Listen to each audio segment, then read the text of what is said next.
안녕하십니까. 아마존 웹서비스 코리아의 신용녀입니다. 많은 분들이 그 아마존 하면 그 책을 떠올리시고요. 그 이제 아마존.com을 떠올리시는데, 아마존 웹서비스는 그 클라우드 서비스를 제공하는 업체고요. 오늘은 저희가 글로벌에 있어서 금융 서비스의 클라우드가 많이 활용이 되고 있습니다. 특히 이제 특히 이제 미국에 가보시면 공항 같은 데에 많은 광고들이 디지털 포메이션, 그리고 이런 그 클라우드에 관련돼서 많은 광고들을 보실 수가 있고요. 그게 어떻게 보면 좀 트렌드라고 보실 수가 있습니다. 그래서 그런 트렌드들이 특히 금융 서비스에 있어서 어떻게 적용이 되고 있는지에 대해서 오늘 좀 인사이트를 드릴 수 있는 시간을 가져보고자 합니다. 정보 보안에 관련돼서 특히 이제 많은 클라우드 서비스에 우려를 하시기 때문에 그런 것들이 어떻게 저희가 그 10년 정도 클라우드 비즈니스를 하고 있는데, 저희가 그 10년 동안 어떻게 보면 저희가 계속 고민했던 노력의 흔적, 그리고 정보 보안을 어떻게 봐야 되는지에 대한 고민들의 결과물이라고 보실 수가 있을 겁니다. 발표 순서는 다음과 같습니다. 클라우드에 있어서 보안을 어떻게 보느냐 라는 거에 대해서 좀 설명을 드릴 거고요. 또한 그 클라우드의 보안에 있어서 핵심 개념이라고 보면 저희가 쉐어드 리스폰서빌리티 모델이라고 하는데, 책임 공유 모델이라는 걸 얘기를 합니다. 그래서 책임 공유 모델이 어떤 의미를 갖고, 특히 금융 서비스를 하는 데 있어서 많은 어크리데이션이나 인증 서비스들을 받아야 되는데, 그것들이 이 책임 공유 모델, 쉐어드 리스폰서빌리티 모델에서 어떻게 구현되는지에 대해서 설명을 드릴 겁니다. 아까 제가 말씀드렸듯이 아마존 웹 서비스는 10년 정도의 클라우드 비즈니스를 운영을 하고 있습니다. 그 정도의 이제 노력을 하고 있었는데, 거기서 저희가 찾은 어떤 보안적인 관점은 여러분들에게 더 나은 비저빌리티, 가시성을 제공을 해드려서 그렇게 확보된 가시성을 기반으로 컨트롤빌리티, 여러분들의 자원을, 그리고 여러분들의 네트워크를, 여러분들의 계정 환경을 컨트롤하실 수 있는 그런 어떤 선택지를 드리게 됩니다. 그 선택지를 드리는 컨트롤빌리티를 확보된 것들을 통해서 결국은 감사에 대비를 하시거나 감사 증적을 만드시는데 굉장히 효율적으로 활용을 하실 수가 있습니다. 이러한 확보된 가시성, 그리고 컨트롤빌리티, 그거에 기반한 어떤 여러분들이 오디팅을 실제 하실 때 오디터빌리티를 어떤 식으로 아마존 웹 서비스가 제공을 해드린지 설명을 드리고요. 마지막에는 실제로 그 클라우드 환경에서 완전히 올인한 형태의 금융 서비스 진행되는 사례들, 그리고 올인은 아니더라도 빅데이터 분석에 있어서 어떻게 클라우드 서비스가 금융 서비스에 활용되는지에 대한 사례를 드림으로써 발표를 마치고자 합니다. 바로 이제 성을 많이 보여드리는데요. 이거 보시면 뭐 어떤 게 떠오르시나요? 국장님, 박엽 국장님 뭐가 떠오르시는지. 많이 국장님 안 계시네요. 네. 이걸 보여드리면 이제 어떤 분들은 내 집 같다 이렇게 얘기하시는 분들도 있고, 어떤 분들은 이게 성이네 이렇게 얘기를 하실 겁니다. 과거의 보안, 그러니까 과거라기보다는 온프레미스 환경에서의 보안은 어떤 식으로 했는지에 대해서 좀 생각을 해보실 필요가 있다라는 관점에서 이 장표를 보안 얘기를 할 때 저희가 많이 예제를 듭니다. 그 얘기는 무슨 얘기냐면, 이 성곽 안에 있는 집들, 저희는 이제 EC2 자원이나 서버라고 부르는데, 이 자원들을 지키기 위해서 과거의 보안적인 개념에서는 어떻게 지키려고 했는지에 대한 고민을 해볼 필요가 있다는 거죠. 이런 집들이 도둑의 그런 침입을 방지하기 위해서는 성곽도 쌓습니다. 성곽 쌓고, 성곽을 1중, 2중, 3중으로 쌓고, 그것도 부족하면 그 안에 해저도 파고, 이런 식으로 어떻게 보면 이거라도 하자라는 개념의 보안적인 컨셉으로 접근을 했었습니다. 근데 클라우드 환경은 굉장히 다이내믹합니다. 저희가 이제 pay as go라고 하는데, 실제로 여러분들이 사용할 리소스만큼 여러분들이 돈을 지불하시고요. 그게 예를 들면 블랙 프라이데이 같은 그런 그 비즈니스적으로 굉장히 수요가 몰릴 때, 그런 그 트래픽의 폭주가 있을 때는 많은 서버들을 여러분들이 갑자기 저 안에 집들을 막 늘리셔가지고 쓰시다가 저 집들이 더 이상 필요가 없으면 집들 자체가 확 없어지는 거죠. 그거와 마찬가지로 밖을 둘러싸고 있는 성곽 자체도 필요에 따라서는 성곽 자체도 줄어들었다가 다시 늘어났다가 하는 개념입니다. 자, 이게 과거에 있는 온프레임 환경과 이렇게 다이내믹하고 유연한 구조의 클라우드 보안이 있어서 어떻게 다른지에 대한 여러분들이 생각을, 그런 화두를 가져보시기를 원하면서 발표를 진행하고자 합니다. 말씀드렸듯이 기존의 온프레임 환경, 그러니까 여러분들 그 자산을 여러분들 회사 내에 두셨을 때는 굉장히 스태틱하고 굉장히 정적인 구조라고 보실 수 있습니다. 그 얘기는 여러분들이 지키고자 하는 데이터를 보호하기 위해서 데이터 보안적인 것도 하시고 시스템 보안적인 것도 하시고 네트워크 보안적인 것도 하시고 실제로 피지컬 액세스에 관련된 것도 하십니다. 자, 이거라도 하자라는 그러한 보안적인 체계를 가지게 되죠. 근데 제가 말씀드렸듯이 이게 원래 그림이 움직여야 되는데 클라우드 환경은 굉장히 다이내믹합니다. 그리고 굉장히 유연해요. 그 얘기는 여러분들이 쓰시는 자원만큼 돈을 지불하시고 필요 없을 때는 꺼뒀다가 아니면 얘가 많은 폭주가 예상이 되면 굉장히 자유롭게 오토스케일링을 저희가 얘기를 하는데 굉장히 자원이 일래스틱하게 커졌다가 줄어들었다 이런 환경을 가지게 됩니다. 실제로 저희 고객 같은 경우는 저희 여러 고객들이 있는데 예를 들면 나사, 여러분들이 많이 들으시는 나사 같은 경우가 그 화성 탐사를 그 생중계를 저희 AWS 기반에서 진행을 하셨고요. 그리고 넷플릭스라는 아실 겁니다. 동영상 시청하는 그 회사 같은 경우는 AWS 올인을 선언을 했습니다. 많은 고객들을 저희가 국제적으로 인터내셔널하게 확보를 하고 있고요. 그랬을 경우에 이 넷플릭스 CTO나 아니면 말씀드렸듯이 큐리오시티를 진행했던 그 나사의 CTO님들은 뭐라고 얘기를 하시냐면 클라우드 환경 자체가 굉장히 다양한 형태고 굉장히 다이내믹하고 그럼에도 불구하고 AWS 쓰는 것이 굉장히 안전했다라는 얘기들을 증언을 하고 계십니다. 그래서 그런 것들을 어떻게 저희가 구현을 했는지에 대한 설명을 드리겠습니다. 말씀드렸듯이 기존의 인프라라고 하면 이게 지금 저희 고객들의 한 달의 서비스, 그러니까 저희 서버 유틸리제이션이라고 보시면 되는데요. 시간에 따라서 몇 대의 서버가 필요했는지를 보시게 됩니다. 예를 들면 피크치를 칠 때는 700대 이상 규모의 서버 자원이 필요했다가 피크치가 없을 때는 거의 그 아이들링 환경에서는 예를 들면 100대, 200대 규모를 갖게 됩니다. 그러면 기존의 환경에서는 이런 서비스 자원들을 확보하고 이것들을 보호하기 위해서는 적어도 700대 이상의 자산을 확보를 하시고 거기에 맞는 보안 메커니즘을 만들으셨어야 했습니다. 근데 아까 말씀드렸듯이 클라우드 환경은 굉장히 다이내믹하게 유연하기 때문에 800대나 700대 규모의 서버 자원을 만드실 필요도 없고요. 거기에 맞는 보안적인 시스템을 여러분들이 오버해서 구축하실 필요도 없습니다. 그런 것들을 어떻게 구현을 하는지에 대해서 말씀을 드릴 거고요. 아까 그 성곽을 말씀드렸던 것 자체가 여러분들에게 한번 생각을 해보실 수 있는 화두를 던지기 위해서 저희가 말씀을 드린 겁니다. 그래서 클라우드 같은 굉장히 다이내믹하고 또 저희가 얘기하는 애자일한 환경에서 과연 전통적인 보안 접근 방식으로 잘 방어가 가능할 것인가, 그리고 어떠한 고민들을 AWS가 지속적으로 하면서 보안적인 메커니즘을 가져가는가라는 말씀을 드리기 위해서 장표를 구성했습니다. AWS 하면 아까 제가 말씀드렸듯이 다 책, 닷컴 이런 거 생각하십니다. 제가 저도 계속 보안을 했던 사람이라 다른 분들을 뵈면 아마존 웹서비스 뭐 하는 회사야? 라고 물어보시는 때가 많아요. 그러면 제가 뭐라고 말씀을 드리냐면 제가 생각하기에는 소프트웨어 회사입니다. 라고 말씀을 드립니다. 그 얘기는 뭐냐면 저희가 가진 인프라, 그러니까 보통은 클라우드 서비스를 하면 그냥 그래 자산 같은 거를 임대해 주는 건가 보다라고 생각을 하시는데요. 그런 것도 포함이 되어 있습니다만은 좀 더 돈을 많이 버는 이유, 아마존 웹서비스가 강점을 갖는 이유 자체가 뭐냐면 저희가 가진 인프라에서 저희가 여러분들이 고객의 비즈니스를 집중하실 수 있도록 저희가 다양한 형태의 소프트웨어를 제공을 하고 있습니다. 여기 보시면 굉장히 많은 서비스를 저희가 가지고 있고요. 하다못해 게임 엔진까지도 만드는 회사입니다. 특히 빅데이터 분석을 하거나 이런 요건이 있을 때는 그걸 다 구현하실 필요가 없이 저희 인프라에서 그걸 쉽게 API 콜로 연결을 해서 사용하실 수 있도록 그런 기반을 제공해 드립니다. 그 얘기는 뭐냐면 고객이 원하는 서비스를 저희 인프라에서 클라우드 환경에서 다양하게 구현을 하실 수 있도록 지속적으로 고민을 하는 회사입니다. 자, 그러면 저희가 어떤 식으로 이런 서비스 기반에서 보안적인 그 요건들을 만족을 시키려고 노력을 했는지에 대해서 설명을 드리도록 하겠습니다.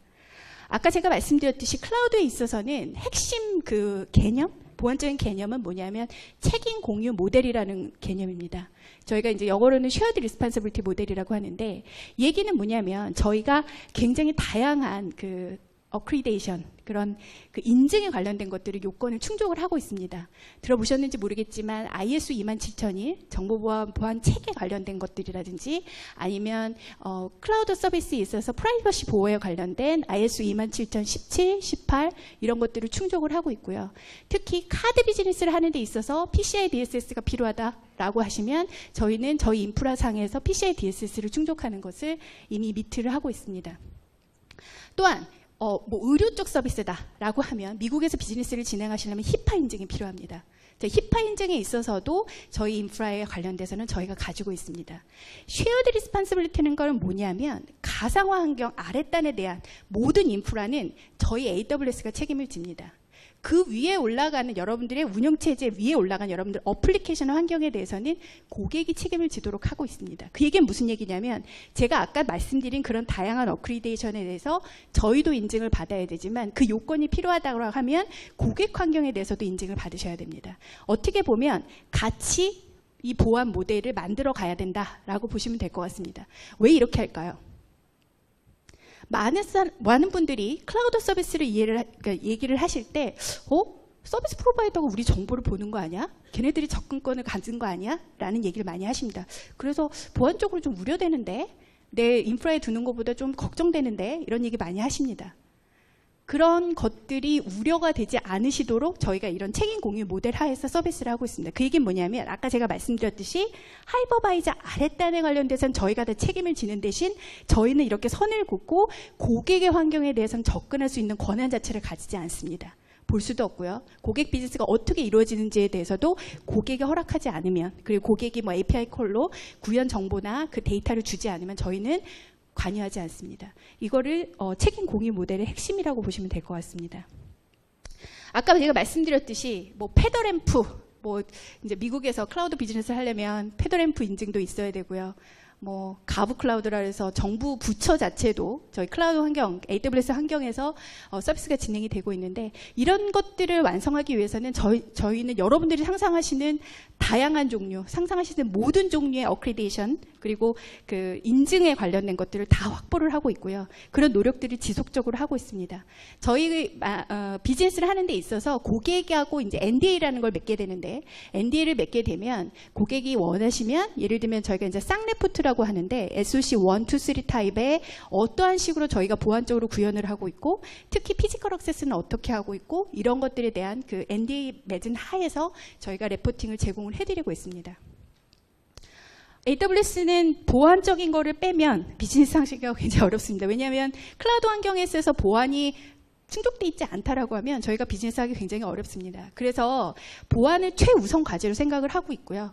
그것들을 충족하기 위해서 굉장히 많은 노력들을 하고 있습니다. 그 얘기는 AWS가 굉장히 고객 센트릭된 기업인데 그런 것들이 이 장표로 좀 여러분들 이해를 하실 수 있을 겁니다.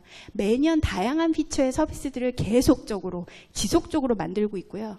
그 중에서도 여기 보시면 2015년 기준으로 보셔도 700건 이상의 저희가 그 뉴 피처들을 만들었고 그 중에서 37% 이상의 시큐리티와 컴플라이언스적인 이슈의 서비스 피처들을 지속적으로 만들고 있습니다. 그만큼 저희 그 클라우드 산업에 있어서 클라우드 비즈니스를 하는 데 있어서 보안이 얼마나 중요한 의미를 갖는지 그리고 저희가 얼마나 많은 노력들을 하는지에 대해서 여러분들이 보실 수 있을 거라고 생각이 듭니다. 상상하실 수 있는 모든 어크리데이션을 확보해놨다라고 설명을 드리는 이유는 저희가 그만큼의 노력, 그 다음에 다양한 형태의 컨트롤들, 통제 항목들을 완성하기 위해서 정말 많은 그 규제와 그 다음에 컴플라이언스적인 이슈에 대해서 계속적으로 노력을 하고 있고요. 그거에 이제 예를 들면 한 가지 예로 스토리지 보안에 관련된 것들을 예를 들어 설명을 드릴 수 있을 겁니다. 일단 클라우드 비즈니스를 하는 데 있어서 많은 분들이 우려하시는 게 내 데이터의 삭제, 내가 이제 더 이상 클라우드 서비스를 하고 싶지 않으면 어떻게 내 데이터가 파기되는지 그런 것들에 대한 것들을 굉장히 궁금해 하시고요.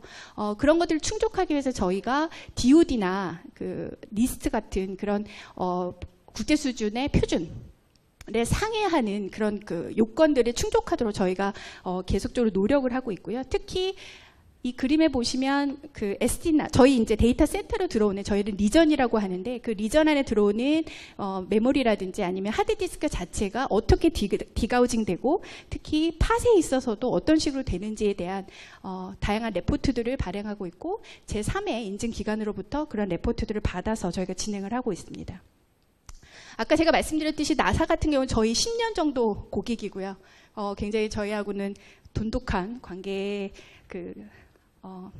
고객님이신데 이제 그 나사의 CTO님이 어떤 얘기를 하셨냐면 우리가 데이터 센터를 직접 구축하는 것보다 AWS 데이터 센터를 이용하는 거, 그러니까 AWS 이용한 환경에서 클라우드 비즈니스에 우리 그 비즈니스 로직을 올리는 게 더 안전하다고 생각한다라는 얘기를 해주셨습니다. 그 얘기는 제가 말씀드릴 가시성, 여러분들에게 클라우드 환경에서의 비주얼리티를 어떻게 제공을 해드리고 또 그 확보된 가시성을 통해서 여러분들의 자원을 그리고 여러분들의 네트워크 환경을 그리고 여러분들의 사용자 계정 정보를 어떻게 효율적으로 컨트롤하실 수 있는지에 대해서 제가 말씀을 드릴 거고요. 그렇게 확보된 컨트롤빌리티를 통해서 여러분들 실제 증적 감사가 필요하실 때, 그죠?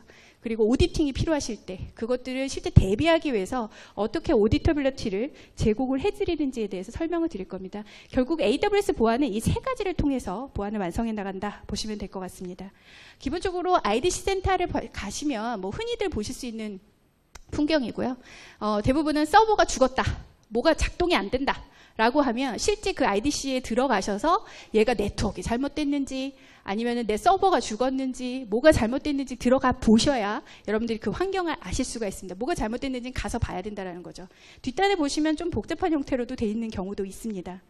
AWS의 비저빌리티를 극단적으로 보여드릴 수 있는 화면이 이겁니다. 보시면 AWS 그 로그인을 해서 여러분들이 들어가시게 되면 보실 수 있는 화면인데요. 이제 AWS 콘솔이고요.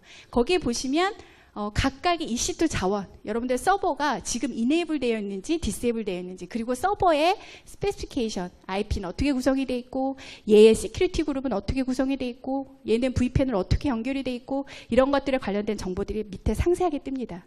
여러분들에게 이러한 비저빌리티를 제공을 해드림으로써 여러분들의 자원, 네트워크 그리고 사용자 계정 정보에 대한 컨트롤빌리티를 완벽하게 제공을 해드립니다.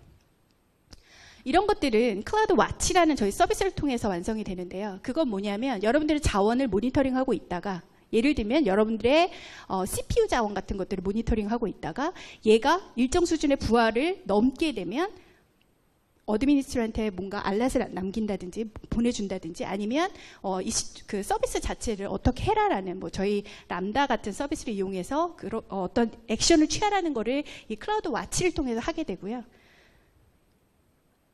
이 TA 같은 경우는 저희가 AWS Trusted Advisor Security라고 하는데 여러분들이 그 아마존 웹 서비스를 이용을 하시게 되면 기본적으로 무상으로 제공되는 서비스입니다. 그건 뭐냐면 여러분들의 환경에 대해서 4가지 팩터에 대해서 레포팅을 해드립니다. 첫 번째로는 코스트가 지금 누수되고 있는 자원이 없나 라는 거에 대해서 레포팅을 해드리고요.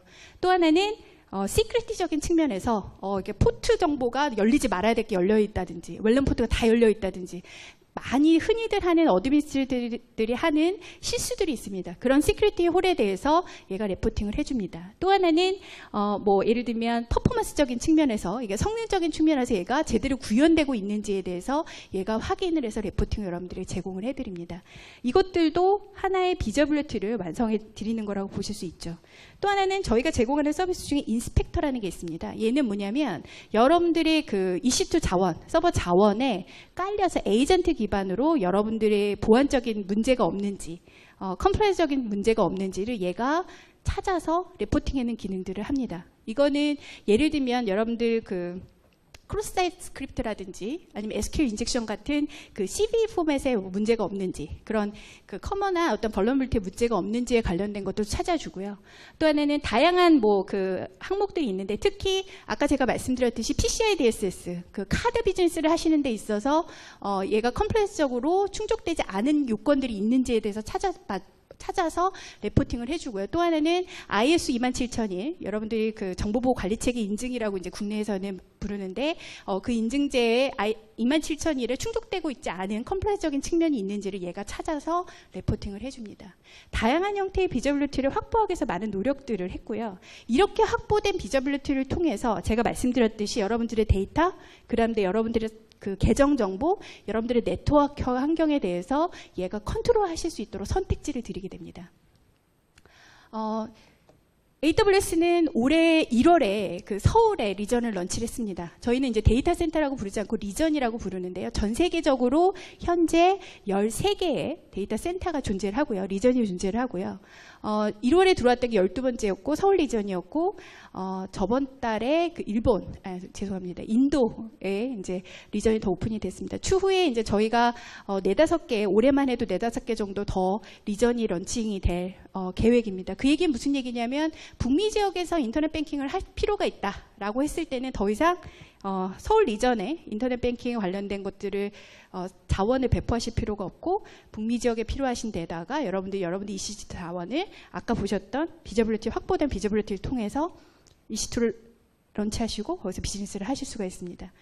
이렇게 확보된 리전에 관련된 고객이 선택한 리전은 아까 제가 말씀드린 책임 공유 모델에 입각해서 저희는 여러분들이 선택한 리전을 절대 바꿀 권한도 없고요.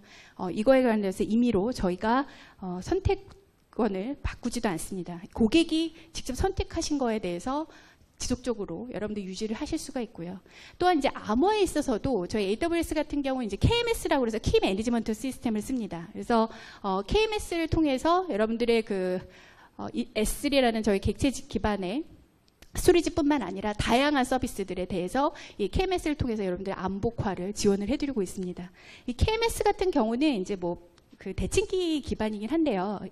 저희가 이제 마스터키 같은 경우가 이제 유출이 되면 굉장히 그 보안적으로 크리덴셜 하기 때문에 저희가 마스터키로 생성된 데이터 키를 통해서 다양한 데이터들을 인크립션하고 이런 것들을 디크립트 할 수 있도록 저희가 제공을 해드리고 있습니다. 이런 KMS뿐만 아니라 제가 아까 설명드렸던 저희 콘솔 같은 경우도 약간은 중앙 집중적인 환경에서 여러분들 관리하실 수 있도록 컨트롤을 하실 수 있도록 저희가 제공을 해드리고 있습니다. 암호화 굉장히 쉽고요. 여러분들이 원하시는 하드디스크라고 생각하시면 되는데 EBS 블록에 대해서 그냥 클릭하시고 거기에 나는 KMS를 쓰겠다라고 하시면 그냥 키만 선택을 해주시고 나 인크립트 할 거야 라고 하시면 바로 암호화를 수행을 하게 됩니다. 또한 IAM이라고 해서 계정관리 서비스를 저희가 제공을 해드립니다. 이건 굉장히 중요하고요. 그 얘기는 부서별로 개발부서나 아니면은 운영부서나 인사부서별로 IAM을 통해서 접근 제어를 하실 수가 있고요. 확보된 접근 제어 환경에서 그 기반으로 여러분들이 리소스에 접근하실 수 있도록 그리고 그 기반에서 코스팅이 부여될 수 있도록 그렇게 저희가 제공을 해드리고 있습니다. 잠깐 동안 그 권한을 위임하는 걸 저희가 롤이라고 하는데 그런 롤 기반도 저희가 제공을 해드리고 있습니다. 굉장히 파워풀하고 그리고 무상으로 제공이 되기 때문에 저희 AWS를 이용하시게 되면 고객님들이 굉장히 신뢰하는 계정관리 서비스라고 보시면 될 것 같습니다. 또한 네트워크 서비스에 있어서 여러분들이 가설사설망을 여러분들이 구성을 하시게 되고요. 저희는 그걸 뭐라고 하냐면 VPC라고 부릅니다. 독립된 전산 환경을 드린다고 생각하시면 되고요. VPC라고 해서 버추얼 프라이빗 클라우드라고 보시면 됩니다.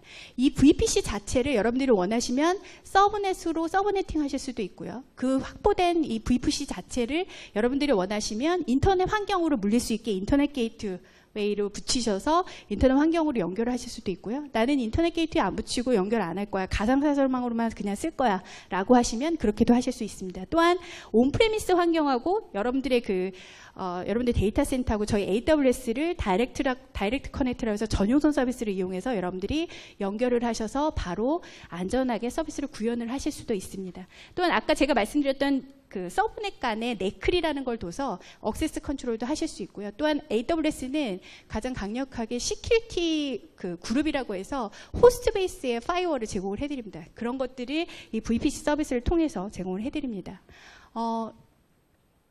이번 달에 예고된 IT 감독 규정 같은 경우 금융권 같은 경우는 물리적 접근 통제가 워낙 강했기 때문에 클라우드 환경을 굉장히 이용하기 어려운 환경이었습니다. 지금 개정 예고된 IT 감독 규정 자체가 이러한 논리적 환경, 논리적 망분리에 관련된 것도 이제 허용하는 분위기가 돼서 클라우드 비즈니스를 좀 더 금융 서비스에 효과적으로 이용하실 수 있는 환경이 열렸다고 볼 수 있습니다. 제가 말씀드렸듯이 이렇게 확보된 비저빌리티, 시각화적인 거하고 그 확보된 비저빌리티를 통해서 여러분들의 데이터, 여러분들의 계정 정보, 여러분들의 네트워크 환경을 컨트롤하실 수 있는 것들을 확보를 해드리고요. 이렇게 확보된 컨트롤빌리티를 통해서 여러분들이 궁극적으로 하실 수 있는 거는 감사 기능을 강화를 하실 수 있습니다. 혹은 감사에 대비해서 여러분들이 증적을 굉장히 효율적으로 모으실 수 있고요. 저희 AWS 서비스는 모두 API 콜이 기반이기 때문에 모든 API 콜에 대해서 누가 언제 어떻게 무엇을 했는지에 대해서 다양한 그 로그 정보를 남기게 됩니다. 그런 것들 여러분들이 객체 기반의 저희 스토리지인 S3 같은 데 떨궈 놓으셨다가 실제 감사 증적이 필요하실 때는 그 내용들을 활용하시는 형태로 되고 있습니다. 그래서 어떻게 저희가 컨트롤빌리티를 제공을 해드리는지에 대해서 설명을 드리도록 하겠습니다. 아까 제가 말씀드렸듯이 저희 AWS 서비스는 모두 API 콜 기반입니다. 그 얘기는 뭐냐면 누가 언제 무엇을 어떻게 했는지 육하 원칙에 의거를 해서 무슨 짓을 했는지에 대해서 다 기록이 남고요. 그런 것들은 클라우드 트레이라는 서비스를 통해서 여러분들이 원하시는 스토리지에 저장을 하는 형태로 취하게 됩니다. 이 클라우드 트레이 서비스는 감사 증적에 있어서 굉장히 유용한 툴이고요. 실제로 많은 활용들이 있습니다. 특히 이것들을 좀 더 시각화해서 잘 보여줄 수 있도록 그 엘크 기반의 키바나 서비스나 이런 데서 비저빌리티를 확보하기 위해서 많은 툴들하고 연계되는 서비스가 진행이 되고 있습니다. 또 하나는 컨피그라는 건데요. 저희 가지고 있는 서비스 컨피그는 뭐냐면 여러분들이 구성하신 서비스 자체를 그냥 스냅샷 찍는다고 생각을 하시면 됩니다. 기본적으로 EC2에다가 그러니까 서버에다가 예를 들면은 와스 서버나 웹 서버 이렇게 붙이신 거라든지 아니면 DB 연결을 어떻게 했는지에 관련된 것들이 굉장히 복합적인 구성을 가질 수가 있는데요. 이런 것들을 그 컨피그를 통해서 여러분들 스냅샷을 뜨시고 기존에 설정해 놓으신 컨피그 룰에 기반을 해서 그 컨피그 룰은 여러분들이 원하시는 감사 증적에 관련된 것들을 다 규칙을 설정을 해 놓으실 수 있습니다. 예를 들면 내 EBS 블럭, 그거는 이제 블록 스토리지 기반의 여러분들 하드디스크라고 생각하시면 되는데 그 EBS 블럭을 무조건 나는 EBS 블럭을 다 암호화해 놓을 거야 라는 거를 컨피그 룰에다가 여러분들 세팅을 해 놓으셨는데 아까 말씀드렸듯이 그 컨피그라는 걸로 스냅샷을 찍었더니 그게 위반하는 사항이 발생을 했다라고 하면 바로 찾아서 여러분들에게 노티를 하거나 그런 증적 확보를 문제가 있다라는 거에 대해서 해결을 할 수 있도록 그렇게 프로그래미틱하게 해놓는 거라고 생각을 하시면 될 것 같습니다. 아까 제가 말씀드렸듯이 보안 분석, 그 다음에 규정 감사 같은 경우는 아까 제가 말씀드렸듯이 PCI DSS나 ISO 27001이나 ISO 27017이나 다양한 형태의 업그레이데이션에 모두 이 규정이 제대로 됐는지에 대해서 확인을 해주시고요. 그리고 변경을 실제 했을 때는 이 변경이 발생했을 때 어떤 영향이 있는지 그리고 무엇이 변경됐는지를 이 컨피그를 통해서 여러분들이 바로바로 보고를 받으실 수 있습니다. 컴플라이언스 시각화는 위험 변경을 식별하기 위해서 굉장히 비주얼리티가 좋게 대시보드 형태로 이것들을 제공을 해드리고요. 이거는 좀 폰트가 작아서 죄송한데 아까 제가 말씀드렸듯이 미리 설정해 놓은 그 룰셋에 위반사항이 있는지 없는지를 바로 즉각적인 레포팅을 통해서 이렇게 제공을 해드립니다. 그래서 보시면 얘가 컴플라이언트한지 준수를 했는지 아니면 위반사항이 있는지를 바로 레포팅을 해드리고요. 오른쪽 하단에 보시면 시계열로 구성을 해서 실제 한 달 주기로 어떠한 변화가 있었는지도 바로 레포팅을 해서 보여드리게 됩니다. 그 컨피그 룰뿐만 아니라 저희가 이제 이 장표에는 구성을 안 했는데요. 저희가 서비스 카탈로그라는 걸 가지고 있습니다. 그 얘기는 뭐냐면 아까 이제 제가 처음에 그 성곽을 보여드렸잖아요. 그 성곽에서 보시면 집들이 그 안에 있다라고 말씀을 드렸죠. 그럼 과거에는 그 집들이 적의 침공을 방어하기 위해서 예를 들면 10층 규모 이상으로는 짓지 마 라든지 아니면 그 안에 도어락을 다는 것만 달려 있는 것만 그 집을 지어 라는 거를 서비스 카탈로그라는 거를 통해서 여러분들 디파인을 하시고 실제로 EC2 자원이 얘가 런치가 될 때 특정 코스트 이상의 EC2 자원들은 런치가 안 되도록 여러분들 룰을 디파인 하실 수도 있고요. 또한 아까 제가 말씀드린 도어락 같은 경우는 패스워드도 일정 수준의 패스워드 강도를 가진 것만 런치가 될 수 있도록 서비스 카탈로그를 통해서 여러분들이 규정을 하실 수 있습니다. 그렇게 되면 서비스 카탈로그를 통해서 여러분들 저희가 이제 클라우드 포메이션이라고 하는데 자동적으로 배포하는 그런 서비스를 갖고 있습니다. 그래서 자동적으로 배포를 할 때 그 룰셋 기반으로 제대로 구현이 되는지에 대해서 여러분들이 확인을 하실 수가 있습니다. 아까 제가 말씀드렸듯이 여기부터 그냥 가면 될 것 같습니다. 그 컨피그를 통해서 여러분들이 룰셋 기반으로 실제로 설정해 놓으신 거하고 위반 사항이 있을 때는 바로바로 그거에 대해서 노티파이를 한다라고 말씀을 드렸는데요. 실제 예를 통해서도 블록 스토리지, 그러니까 아까 EBS라는 저희가 블록 스토리지 기반을 갖고 있는데 그 하드디스크 자체가 암호화가 되지 않았다라고 하면 이거는 시간에 따라서 맨날 며칠에는 암호화가 안 됐었다라는 걸 바로 레포팅을 해서 보여줍니다. 그래서 이런 식으로 여러분들이 실제 감사 요건에 충족하실 수 있도록 그 서비스가 진행이 될 수 있도록 저희가 제공을 해드리고요. 다음 슬라이드 넘겨주시겠어요? 그리고 이제 저희가 그 클라우드 서비스를 다 할 수 없습니다. 그게 무슨 얘기냐면 저희는 현재 기준으로 한 2,500개 이상의 저희는 파트너 생태계라고 부르는데 에코시스템이라고 부르는데 파트너사들을 실제로 가지고 있고요.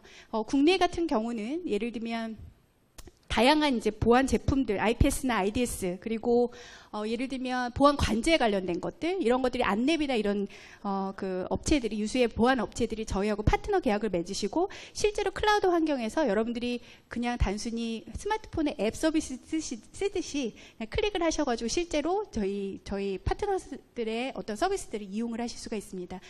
다양한 그 증적들, 그러니까 그리고 다양한 어떠한 리퀘어먼트에 대해서 대응을 할 수 있도록 저희가 파트너 생태계를 유지를 하고 있고요. 다음 슬라이드 넘겨주십시오.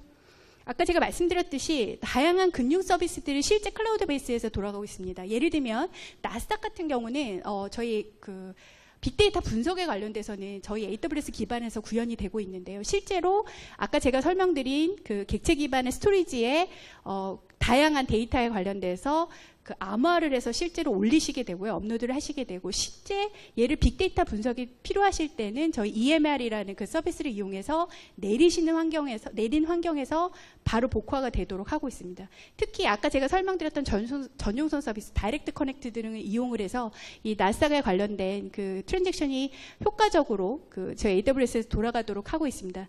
2014년 10월 피크 치는 날 같은 경우는 이 나스닥 같은 경우 데이터를 140억 행을 처리를 해야 되는 케이스도 있습니다. 이런 것들이 그 아까 제가 말씀드렸듯이 클라우드 환경 같은 경우 굉장히 애자일하고 페이 에즈고기 때문에 이러한 피크 치는 날들을 대비하기 위해서 그것들을 실제 빅데이터를 원활하게 서비스를 진행을 하기 위해서 AWS 기반에서는 평균적으로 저희 웨어하우스인 레디시프트에서 55행 정도 그 매일매일 트랜잭션이 처리될 수 있도록 AWS 환경에서 굉장히 안정적으로 운영이 되고 있고요. 다음 슬라이드 넘겨주십시오. 핀나라고 해서 이제 그 코스콤이나 금감원 형태라고 보시면 될 것 같습니다. 미국의 그 시장 감시하는 그런 규제 기관인데요. 이 같은 경우도 시장 감시 인프라를 구축하는 플랫폼을 저희 AWS 환경에서 운영을 하고 계십니다.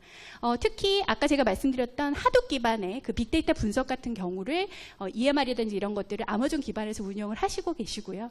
유연성과 속도 비용 절감을 증가함에 있어서도 별 문제가 없이 구동될 수 있도록 진행을 하고 있습니다. 특히 저희 AWS가 지향하는 바는 고객의 비즈니스에 집중하실 수 있도록 저희가 그런 인프라 그리고 그러한 소프트웨어를 제공하는 게 저희 그 모토기 때문에 그런 것들이 진행될 수 있도록 지속적으로 노력을 하고 있습니다. 다음 슬라이드 넘겨주십시오.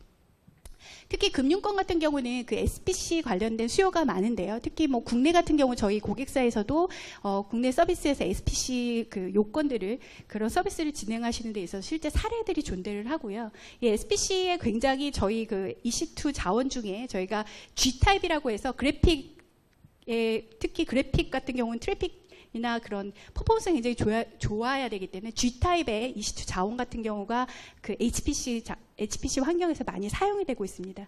그리고 뭐 불과 몇 분 만에 보험에 관련된 정책을 검증하고 다시 계산이 가능하도록 저희가 그 SPC 환경에서 AWS 환경에서 SPC 컴퓨팅이 가능하도록 이런 기술이나 서비스를 제공을 하고 있습니다. 다음 슬라이드 넘겨주시죠. 클라우드 그 도입에 있어서 기존 온프레임의 환경을 예를 들면 뭐 하프로 구성을 하신다든지 아니면 뭐 조금은 AWS 그 클라우드 서비스를 하시고 뭐 많은 부분은 아직도 온프레임으로 구성하신다든지 다양한 형태들이 있는데요. 저희가 보기에는 이제 파이널 단계 저희 3단계 진입 형태를 보고요. 저희가 봤을 때는 대표적인 뱅킹 서비스에서 올인 사례입니다. 북미에서 굉장히 큰 뭐 8번째 제가 알기로는 7번째나 8번째 큰 규모의 그 은행이고요. 이 캐피탈 원 같은 경우는 클라우드 환경에서 모두 그 비즈니스가 구현될 수 있도록 그 아예 선언을 하셨고요. 기존의 데이터 센터 8개에서 3개로 줄이면서 모두 올인을 선언하신 단계입니다. 그래서 이 캐피탈 원 같은 경우는 실제로 저희 고객들도 국내 이제 은행 금융권이라든지 아니면 간편결제 하시는 분들도 이 캐피탈 원이 굉장히 그 AWS를 완전히 올인한 사례이기 때문에 실제 얘네들이 보안적인 피처들을 어떻게 가져갔는지 굉장히 관심이 많으세요. 그리고 어떻게 구현되어 있는지. 그래서 실제 저희가 컨퍼런스 콜이나 그러한 그 케이스를 많이 연구를 하고 실제로 그런 것들이 딜리버리는 사례가 많습니다. 그래서 이 캐피탈 원 같은 경우가 저희가 굉장히 그 전략적으로 그 많은 노력들을 하고 있고요. 그 데이터 이관이나 완료로 인해서 연간 1조 5천억 그 IT 운영이 자산에 대한 관리 비용이 절감됐다라는 그런 보고를 받고 있습니다. 그래서 이러한 그 다양한 금융 서비스에서 AWS 환경 기반에서 클라우드 서비스 환경에서 금융 서비스들이 운영이 되고 있습니다. 다음 슬라이드 넘겨주시죠. 기존에 클라우드 환경을 얘기하실 때는 제일 먼저 우려하셨던 게 뭐냐면 보안이었습니다. 많은 보고서들이 그렇게 얘기를 했어요. 클라우드 쓰는데 뭐가 제일 우려돼? 넘버 1, 시큐리티였습니다. 근데 아까 제가 말씀드렸듯이 다양한 정부, 다양한 금융회사, 다양한 공공기관에서 클라우드를 베이스로 가다 보니 어떻게 보면 우리 자체로 데이터 센터 구축하는 것보다 더 안전해. 얘네들 고민도 많이 했고 다양한 피처들을 갖고 있어. 라고 해서 요즘 최신의 그 보고서들을 보면 넘버 1 프라이어티, 그 우려사항이 더 이상 보안이 아닙니다. 넘버 1이 뭘로 올라와 있냐면 클라우드를 그 서비스에 익숙하지 않은 점. 이게 넘버 그 컨선으로 올라오고 있습니다. 뭐 아직도 뭐 넘버 3나 넘버 4 정도에는 시큐리티가 이슈가 있기는 합니다만 저희가 지속적으로 그런 노력들을 하고 있고 국내의 그 다양한 규제들에 발 맞춰서 그것들이 이제 많이들 그 풀어지고 있고 그런 것들이 그 많은 트렌드, 핀테크하고 맞물려서 굉장히 트렌드화가 되고 있는데 거기에 발맞춰서 다양한 서비스들을 저희가 갖고 있고 보안적인 피처들, 보안적인 우려들을 해소하기 위해서 많은 노력들을 하고 있다라는 말씀을 드리고 싶습니다. 네, 여기서 발표를 마치도록 하겠습니다. 네, 고맙습니다. 질문 받으셔야 돼요. 예, 저희 시간이 한 5분 정도 남아가지고 질문을 받도록 하겠습니다. 참고로 저도 이제 보안 쪽 일을 하는데 저는 사실 클라우드가 보안의 미래라고 생각을 하고 있습니다. 그리고 어떻게 보면 아마존이 모든 걸 다 먹을 거라고 걱정을 하고 있습니다. 지금 홍콩에 리전이 없는데 홍콩에는 네. 디맨드가 없나요? 저희가 그 리전이 설치되는 기준 자체가 이제 저희 자체적으로 그 크라이테리가 있고요. 그 홍콩 같은 경우는 디맨드가 없다기보다는 그 규제상 그 어디죠? 싱가포르 리전을 사용하는 거에도 별 문제가 없어서 아직은 싱가포르 리전을 많이 이용을 하고 있는데요. 아까 제가 말씀드렸듯이 그 다양한 요건이나 다양한 그 컴플라이언스 이슈 때문에 지속적으로 저희가 리전을 확보하고 있기 때문에 그것도 아마 조만간 해소될 거라고 보입니다. 네, 저는 EY 한영의 윤석진이라고 합니다. 선생님 어디 계시나요? 이쪽입니다. 네, 컴퓨팅 스토리지 위치 이런 거를 이제 고객이 직접 선택할 수 있도록 예, 했지 않습니까? 리전이요? 예, 맞습니다. 네, 반갑습니다. 예, 네. 알고 있습니다. 서울 리전도 이제 2월 달에 오픈을 했잖아요. 그럼 네, 코리아에 1월에 있는 금융권이나 이런 데들은 예. 데이터 센터가 한국에 있으니까 네. 여기를 이제 선택하게 되겠죠. 컴플라이언스 때문에도 그럴 거고. 예. 그러면 아까 그 보안 그 규제 이런 거 중에서 SOC 1, 2 이런 것들이 네. 지금 우리 코리아 리전에는 네. 그런 것들이 이루어졌나요?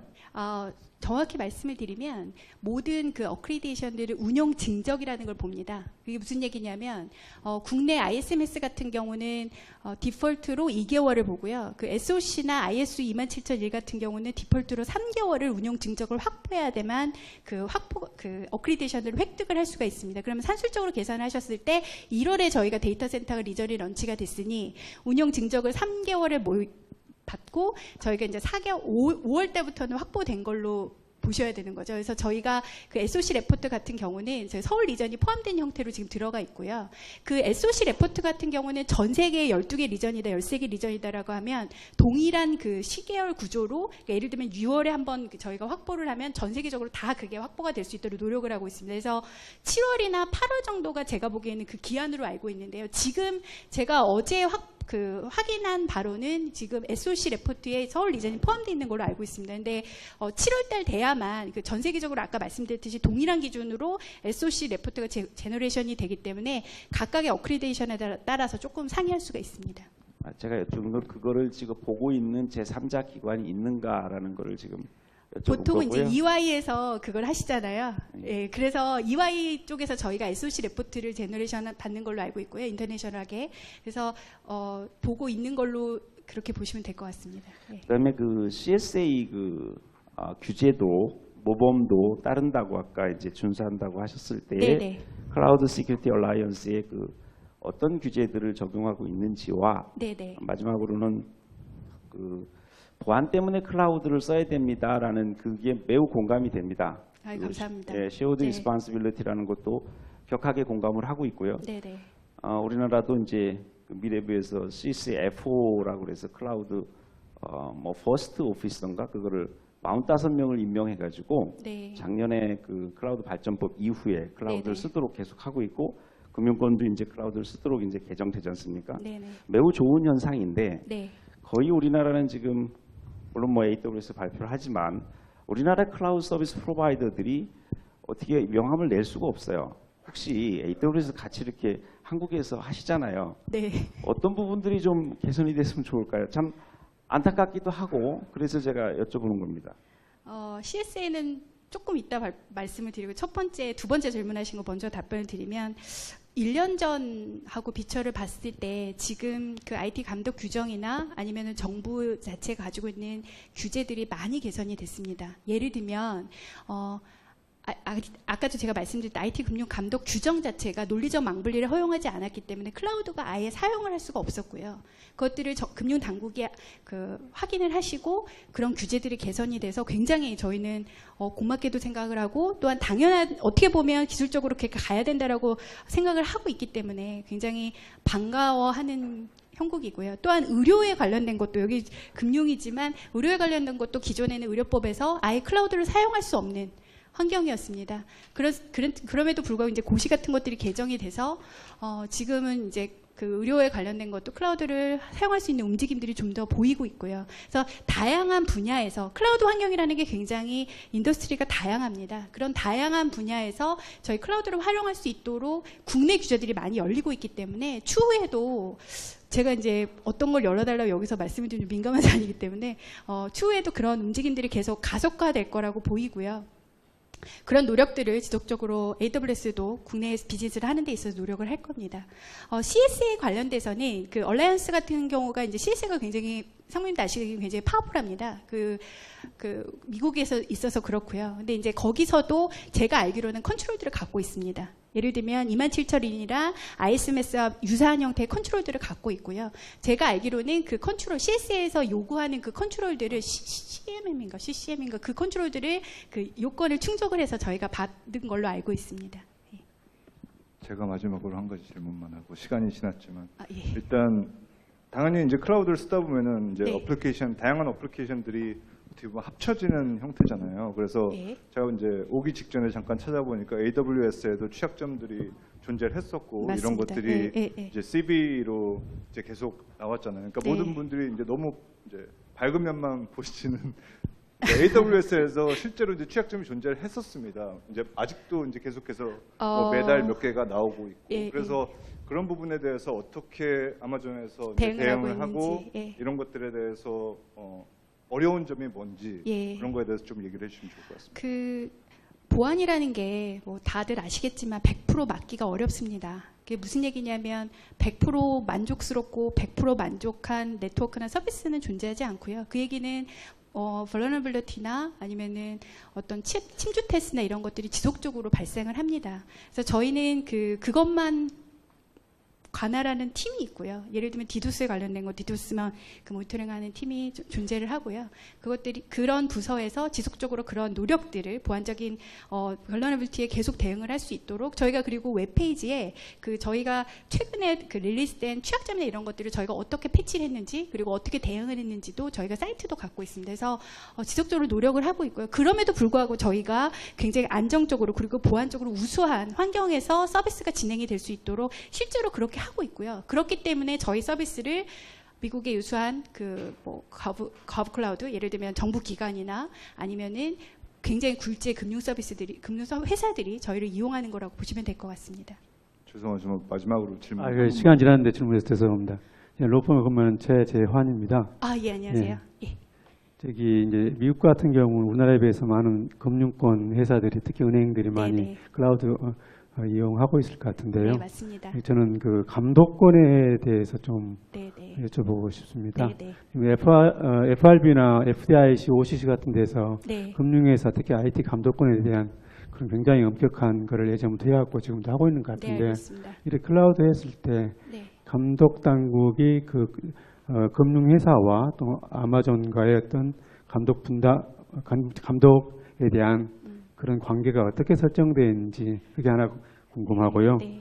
두 번째로는 또 이제 금융권에서는 IT 사고에 대해서 굉장히 그 책임 문제에 대해서 굉장히 맞습니다. 특히 우리나라는 그런 것 같습니다. 네. 이런 IT 사고에 있어서 네.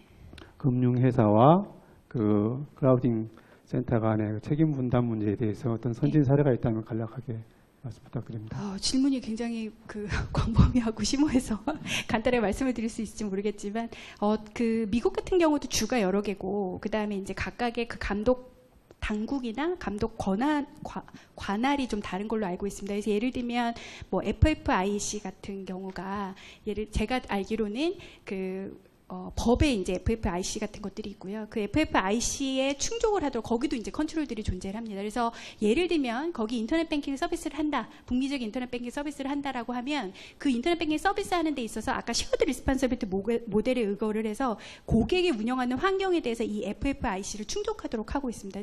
실제로 이걸 충족을 했는지 안 했는지를 그 감독 당국이 나와가지고 점검을 하는 형태로 가고 있습니다. 아까 제가 말씀드렸듯이 검사를 합니까? 책임 공유 모델에 의거를 해서 저희 그 인프라에 관련돼서는 저희가 받고 있는 거라고 보시면 될 것 같습니다.